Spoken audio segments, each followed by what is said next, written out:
আসসালামু আলাইকুম guys, welcome back to my new another blog video. কি অবস্থা সবার, কেমন আছেন? তো আজকের ভিডিওটা স্টার্ট হইতেছে বালুচর যে ঘাট, ওইখান থেকে। মানুষের ভিতর ধৈর্য নামক জিনিসটা নাই, একটু ডুবতে ডুবতে নৌকাটা বাইচা গেছে, এই জন্য টানে আবার ভিড়ে ফেলতেছে নৌকা। এই রোডটা দিয়ে ঢাকা যেতে খুব ইজি আর কি, ঢাকা কেরানীগঞ্জ বা ওই সাইডগুলো আর কি, যাত্রাবাড়ি। তো ছোট একটা কাজ ছিল, কাজটার জন্য যাইতেছি। ওই রোড দিয়ে আর যায় নাই, এই রোডটা আসতেছি। এটা হলো ঢাকা টু শ্রীনগর মাওয়ার যে রোড, ওই রোডটা।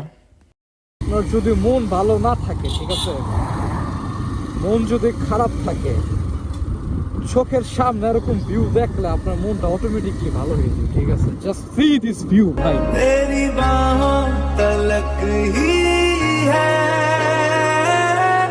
ये सफर मेरा। ओ माही ओ माही ओ माही ओ माही ओ माही ओ माही ओ माही ओ माही मेरी वफा पे हक हुआ तेरा। অস্থির একটা ভিউ। আপনার মন যদি খারাপ থাকে, এরকম একটা ভিউ কমিউনিটি আপনার মনটাকে ভালো করে দেয়। জাস্ট এতটুকু, এই ভিউটাই যথেষ্ট। ঠিক আছে, এই যে ভিউটা, এটা হলো আপনার ইয়ের পথে। ভিউটা খালি দেখেন, ভিউ ভাই।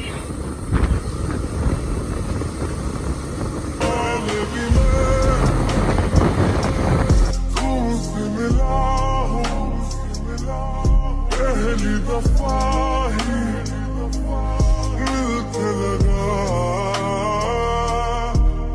बदरंग में सतरंगा है ये इश्क रे।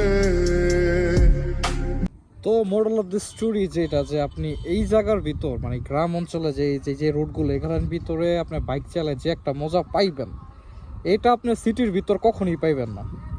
ঠিক আছে, এটা হলো সব থেকে বড় কথা। কারণ সিটির ভিতর আপনার জ্যাম থাকবে, ঠিক আছে, ওরকম মানে ফিলই পাওয়া যাবে না। বাট বাইক রাইডিং করে যদি আসলে ওরকম ফিল পাইতে চান, অবশ্যই আপনার এইসব রোডে আপনাকে বাইক রাইড করতে হবে। ঠিক আছে, এইটা হইলো রোডটা হইলো আপনার ওই যে ঢাকা থেকে আসার পথে সিরাজদিঘা মুন্সিগঞ্জের রোডটা না, এটা ভিতরের রোডটা আর কি। শ্রীনগর দিয়ে না ঢুকে আমি আর কি মাঝামাঝি ঢুকে গেছি। এই রোডটা ভালো, পরিবেশটাও খুব ভালো। ঠিক আছে, ভালো লাগছে, এই হলো কথা। তো মোবাইলে চার্জ নাই বেশি, ক্যামেরাতে চার্জ নেই বেশি, থাকলে অবশ্যই আরও ভিডিওগুলো আসতো। তো এখান থেকেই আমাদের আজকের ব্লগটা বন্ধ হয়ে যাবে। ভালো থাকবেন সবাই, আল্লাহ হাফিজ।